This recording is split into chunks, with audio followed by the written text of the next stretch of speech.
Bike पडली कोणाची ती, ज्याची पडले त्याला खबर नाही तो कुठे आहे काय माहिती नाही.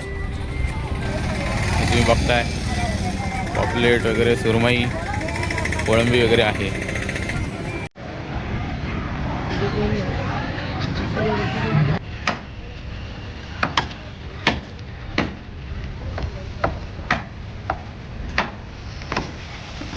नमस्कार मित्रांनो, मी अनिकेत मोरे तुमचं पुन्हा एकदा स्वागत करतो माझे यूट्यूब चॅनल असूदकर मोरे नंबर 1 मध्ये.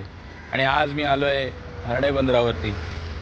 त्या पाठीमागे तुम्ही माझ्या पाहताय त्या सगळ्या बोटी उभ्या आहेत आणि हा संपूर्ण हर्णे बंदरचा एरिया आहे. तर आता आपण तिकडे जाणार आहोत. त्या दिशेला मच्छीचा लिलाव वगैरे चालतो, तर आपण तिकडे गेल्यावरती पाहूया कसं आहे ते. पण इकडच्या ह्या बोटी इथं ज्या ठेवलेल्या आहेत त्या खूप छान दिसत आहेत. वेगवेगळे कलरफुल आहेत, कलर आहेत त्यांच्यामध्ये आणि वेगवेगळी नावं आहेत त्या बोटींची. सो हा संपूर्ण एरिया आहे आणि आता सनसेट पण व्हायला आला आहे. थोड्या वेळात सनसेट होईल. तो आपण आता पुढे जाऊया आणि पुढे बघूया कसं काय आहे ते. ठीक आहे. माझ्यासोबत आज यश आला आहे. आज माझ्यासोबत यश आहे आणि आम्ही दोघंजण ॲक्टिवावरती आलो आहे. सो आता पुढे जाऊन बघूया काय चाललंय ते.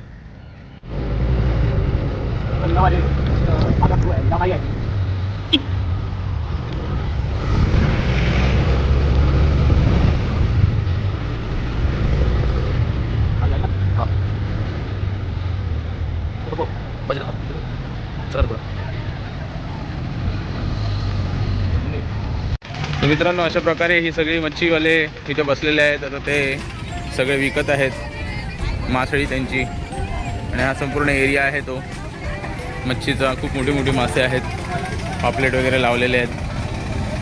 तुम्ही बघताय पॉपलेट वगैरे, सुरमई, कोळंबी वगैरे आहे. अशा प्रकारे सगळी संपूर्ण अर्धी लोक इकडे आलेत मच्छी वगैरे कापून घेण्यासाठी. इकडे जाऊया आपण, बघूया.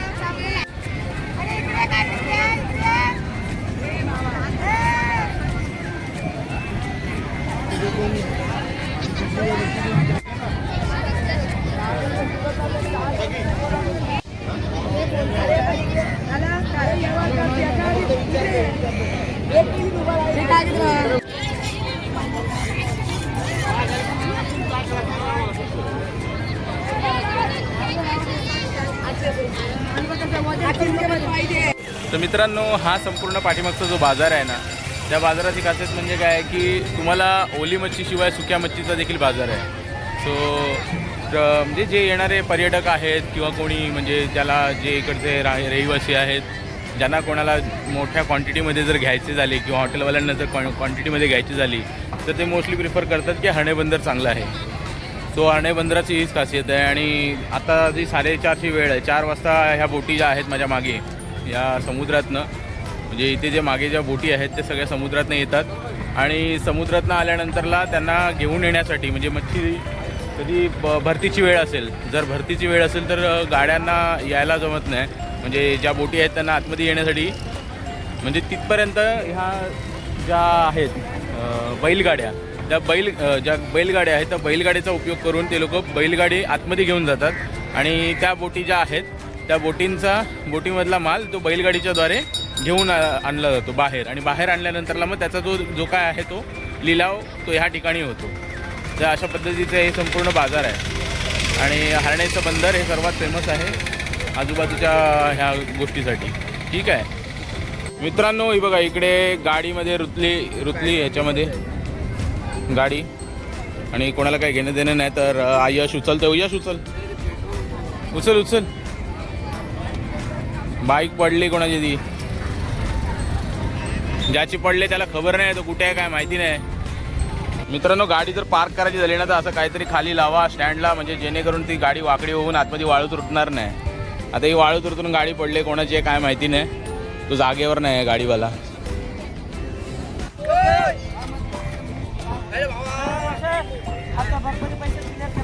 अशा प्रकारच्या ह्या बैलगाड्या आहेत. आणि या बैलगाड्यांवरनं संपूर्ण साहित्य, म्हणजे संपूर्ण आतमधल्या मच्छी वगैरे घेऊन येता येते आणि लोक सगळे घेऊन येतात. आता तिकडे बघताय तुम्ही, समोर पाहताय ती बैलगाडी पूर्ण आतमध्ये पाण्यात गेले. बैल इकडचे शिकवलेले आहेत, त्यांना सवय झालेली आहे ती डेलीची. आणि ह्या ज्या मागे सगळ्या बोटी आहेत उभ्या, त्यांच्यातला माल हा छोट्या बोटीतनं घेऊन येतो आहे तो आतमध्ये आतून बाहेर. शिवाय ह्या अशा मोठ्या मोठ्या ह्या ज्या बैलगाड्या आहेत, त्या बैलगाड्यांनी सगळी मच्छी वगैरे सगळं सामान जे काय आहे ते बाहेर घेऊन येता येतं. तर अशाच पद्धतीची एक बैलगाडी आतमध्ये जाते आहे पुन्हा. ती एक बैलगाडी त्याच दिशेला चालली आहे. मावशी काहीतरी घेऊन आले, पाणी वगैरे. आणि अशा पद्धतीचं हे संपूर्ण. आणि ही संध्याकाळची त्यांची हे सगळी कामं वगैरे सगळी सुरू आहेत त्याच गोष्टीला. इकडे ट्रान्सफर चाललेला आहे बैलगाडीतून बोटीमध्ये. आणि या संपूर्ण बोटी इथे उभ्या आहेत. आता हे बैलगाडीवाले दादा देखील तिथेच चाललेत. आता हे पाणी घेऊन चाललेत बोटींसाठी आतमध्ये.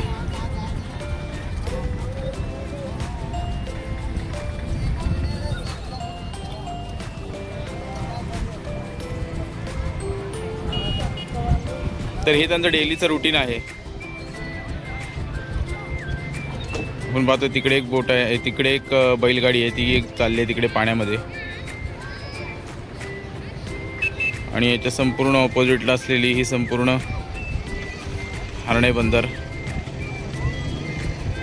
इथे गुरांचा पण मोकळी सुटलेली गुरं आहेत.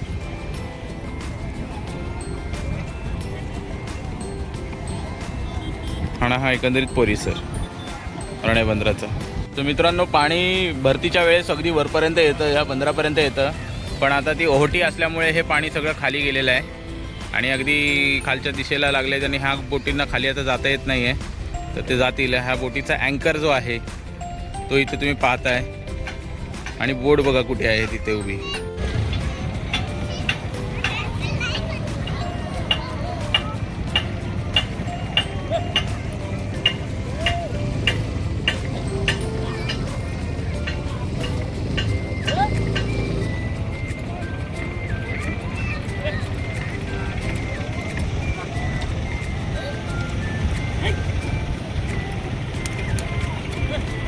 तर हर्णे बंदरावरती बोटीचा लिलाव म्हणजे ह्याचा मच्छीचा लिलावच होतो, ह्याच्यातला भाग नाही आहे. तर इथे बोटचं कन्स्ट्रक्शन देखील होतं आहे, ते आपण मागे बघतो आहे. तर त्याचं कन्स्ट्रक्शन सगळं सुरू आहे. ह्या मागे ही जी लाल कलरची ऑरेंज कलरची जी बोट दिसते तिचं कन्स्ट्रक्शन सुरू आहे. आणि ऑलरेडी इथे तयार अशा 2 बोटी आहेत, त्यांचं कलरचं काम वगैरे बाकी आहे. तर अशा प्रकारच्या ह्या बोटी इथे आहेत.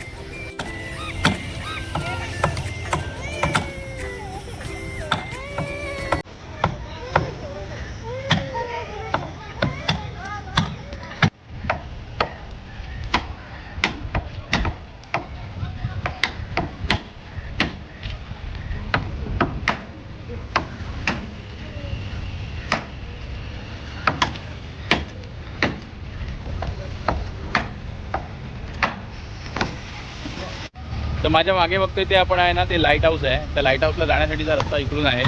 एक छोटंसं लाईट हाऊस आहे हर्णे बंदराचं. तो बघूया, आपण ट्राय करूया त्या साईडला जाता येते का. नाही तर आपण गोवा किल्ल्याच्या इथे जातोय आपण. ठीक आहे, आपण आता बघतोय तो गोवा किल्ला आहे. गोवा किल्ल्याची तटबंदी अजून खूप छान आहे, सुंदर आहे, एकदम मजबूत आहे.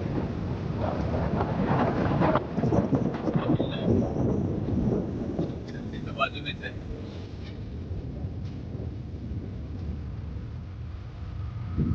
जाऊन देतात.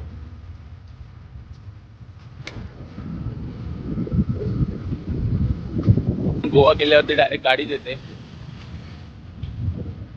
तो गोवा किल्ल्यावरती एवढं काय आता राहिलेलं नाहीये, सगळी जुनी झाडं वगैरे आहेत. तेवढंच राहिलेलं आहे.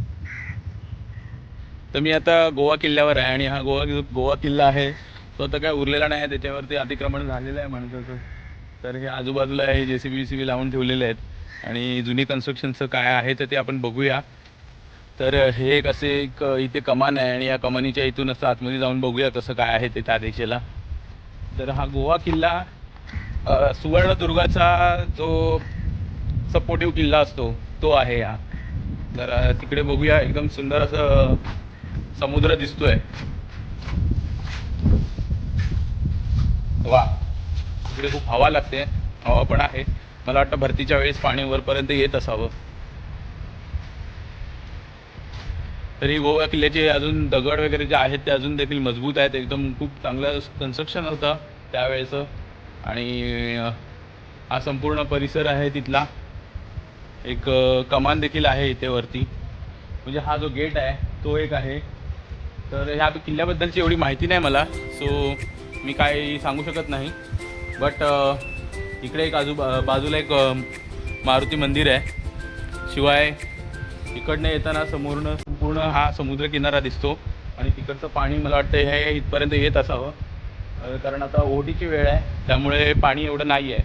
सो ते पाणी मागे गेलेलं आहे, पण जेव्हा वरती असेल तेव्हा हे पाणी वरपर्यंत येत असावं. तर मित्रांनो, मी आता उभा आहे ती तटबंदी आहे गोवा किल्ल्याची. ह्या किल्ल्याची तटबंदी आहे. आणि या तटबंदीवर उभा राहिलो तर समोर आपल्याला सुवर्णदुर्ग दिसतो, जो की सर्वात म्हणजे कान्होजी आंग्रेंनी जो बांधला होता, म्हणजे त्यांच्या काळातला हा किल्ला आहे. तर हा जो किल्ला आहे सुवर्णदुर्ग मागे आहे आपल्या. आणि मी आता गोवा किल्ल्यावर आहे. आणि इथून जो व्ह्यू दिसतो पाण्याचा, समुद्राचा, तो एक वेगळाच अनुभव देतो. संध्याकाळची वेळ आहे, खूप छान वाटतंय. वातावरण एकदम खूप छान आहे, किंवा हवा पण सुटलेली आहे इथे. आणि थोडंसं भुरकट झालेलं आहे. संध्याकाळ आहे म्हणजे थंडीची वेळ असल्यामुळे संपूर्ण वातावरण एकदम असं धुकं असं दिसत आहे. तर पण पूर्ण पाहतोय ते त्या साईडला देखील बोटी आहेत उभ्या.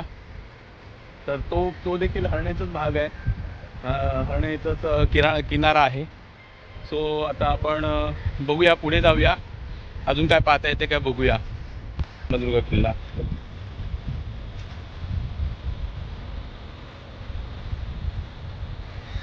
आणि आता संध्याकाळची वेळ झाली आहे, सनसेट व्हायला आलाय.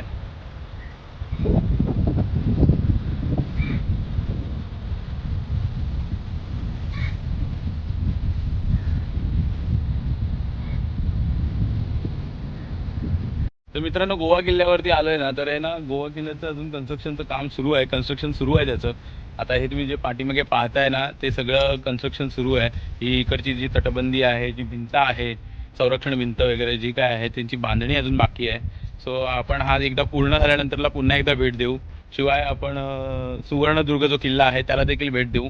आणि बघूया आपल्याला नेक्स्ट टाइम कधी बघता येईल किंवा पाहता येईल, भेट देता येईल या किल्ल्यांना. तर पुढे जाऊया आपण इथून. तर मित्रांनो, मला अजून एक माहिती मिळाली. तिकडे जे काका होते त्यांनी सांगितलं की कणकदुर्ग आणि सुवर्णदुर्ग हा एकच किल्ला आहे. म्हणजे संस्कृतमध्ये कणक असं म्हटलं जातं, सुवर्णाला काय असं काहीतरी त्यांचं म्हणणं आहे. सो आता आपण आलेलो गोवागडला. सो गोवागड आपण आता पाहिला, तो जो मागे आहे तो. आणि आता आपण फतेहगडला पाहूया. कुठे पाहता येतोय का फतेहगड. सो इकडच्या लोकांची माहितीनुसार त्यांना जास्त माहीत असावं. बाकी अपभ्रंश करून आणि वेगळं काहीतरी सांगून लोक कणकदुर्ग आणि सुवर्णदुर्ग याच्यामध्ये थोडा डिफरन्स आहे असं सांगतात. पण तसं काही नाही आहे. सुवर्णदुर्ग हाच कणकदुर्ग आहे. आणि फतेहगड जो आहे ते लोकवस्ती असलेला गड, तो आता आपण बघूया. तर मित्रांनो, हा आहे तो आहे गोवागड. आणि त्याच्या मधोमध आहे तो सुवर्णदुर्ग, कणकदुर्ग. आणि जो ह्या दिशेला आहे तो आहे फतेहगड. तिथे आता लोकवस्ती असल्यामुळे पुढे बत्ती आहे, तिथल्या बत्तीचा हां, बत्ती पण घेतली. बत्ती म्हणजे लाईट हाऊस आहे, ते पुढे आहे. ते आपल्याला तिकडे पुढे ज्या दिशेला दिसतं ते लाईट हाऊस. तर अशा प्रकारची ही पूर्ण जुन्या वेळची बांधणी आहे आणि किल्ल्यांची, गडकिल्ल्यांची. सो ह्या गडावरती जायचं असेल तर आपल्याला तिकडे बंदरावरनं त्या साईडला हे करता येतं, बोटीने जाता येतं.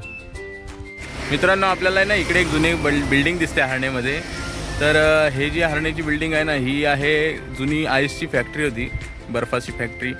आणि त्याच्याच पुढे असलेलं एक आहे ना धान्याचं गोडाऊन होतं. जुन्या धान्याचं कोठार होतं, ते आपल्याला दिसून येतं इकडे. हे धान्याचं कोठार आहे. ते इंग्रजाच्या काळात मे बी असावं, पण आता त्याचे जे कोण मालक आहेत ते कोणी ते नाही आहेत. तर ते आता चालू नाही, ते बंद आहे. तर मित्रांनो, तुम्हाला हा व्हिडिओ कसा वाटला हे तुमच्या कमेंटद्वारे कळवा. आणि व्हिडिओ आवडल्यास लाईक करा, शेअर करा आणि सबस्क्राईब करा माझ्या आसुतकर मोरे नंबर 1 या चॅनलला. तोपर्यंत भेटूया नवीन ब्लॉगमध्ये. Bye bye.